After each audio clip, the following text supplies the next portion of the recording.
Hi everyone, today we're going to talk about naming parts of a circle. So on the top right here I have my picture with a circle and a bunch of lines, line segments, points in there. And then A through H we're going to label these. So a circle is labeled with the center point. So the circle here is called center point, it's called circle P because the center point is P. So circle P, and I want to make sure that P, the point there, is capitalized. We call that circle circle P because the center is at point P.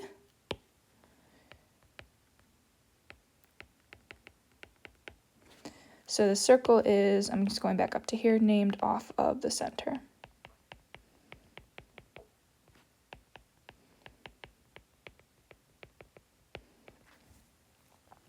Now a radius is the center point P to any edge of the circle. So in this case I have P to T. I also have P to Q. I could, in theory, have P to M, P to F, P to going towards E. It would need to end here, so maybe I don't call that E. Maybe I call that Z or something. P to Z. P to N, I could have a radius. I already did P to T. What about P to S? I could have a radius, and P to R, I could also have a radius. So the radius is center to edge of the circle. And in this case, we have PQ drawn in and PT drawn in as a radius. And when I name the radius or radii, I want to use the center point and I want to use the edge of the circle and I want to use those two capital letters.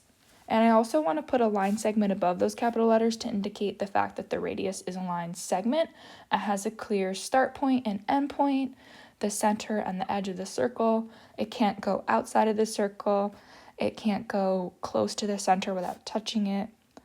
But I could also call these radiuses or radii QP and TP. That order does not matter. A chord of a circle goes from edge to edge and not necessarily through the center, but it could go through the center. So not necessarily through center, but it could go through center.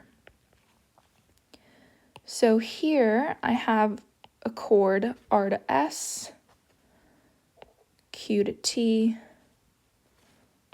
Those are two chord options here. Think about chord as if you were to strum a string on a guitar over the sound hole. The sound hole is a circle, and the string is going from one edge to the other, and that's really where the sound is created.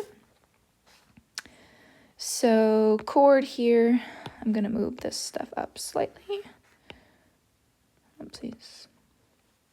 Maybe I won't. All right, so the chord is labeled with two capital letters, just like a normal line segment. Capital R, capital S, we want to have the line segment above it. And I also have QT, line segment above it. I can also write this as SR or TQ. The order does not matter there. And a chord is a line segment.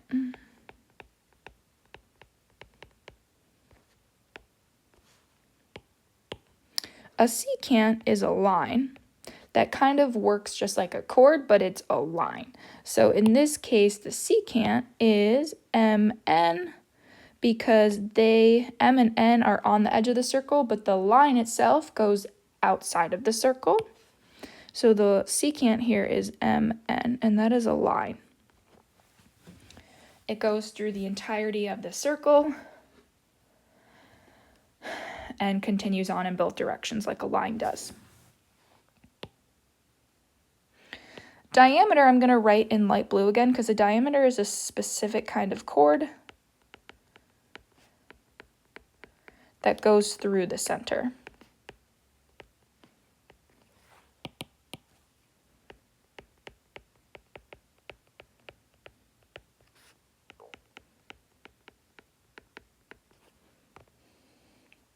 So the diameter here is center, or sorry, not center, it's chord QT, because that goes through the center. RS is a chord, but RS is not a diameter because it doesn't go through the center, but QT is a chord that goes through the center. It's more specifically called the diameter.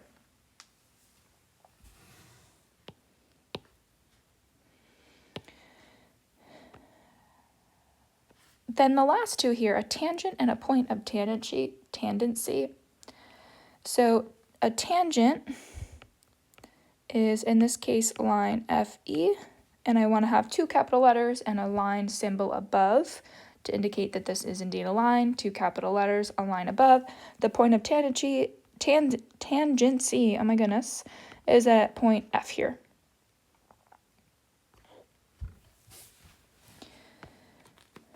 So the tangent line down below, I'm going to highlight it.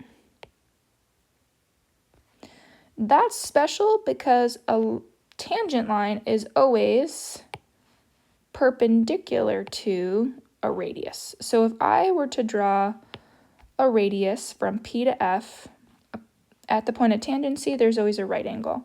And my circle is not drawn to scale exactly because it doesn't quite look like there is a right angle there, but in theory there should be. Always at a point of tangency, there is a right angle between a drawn in radius from a center to the edge of the circle and that tangent line. There should be a right angle. So a tangent line is perpendicular to a radius.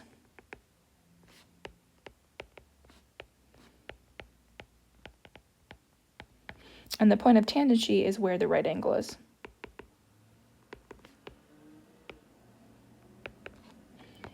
And that is just an introduction to naming parts of a circle.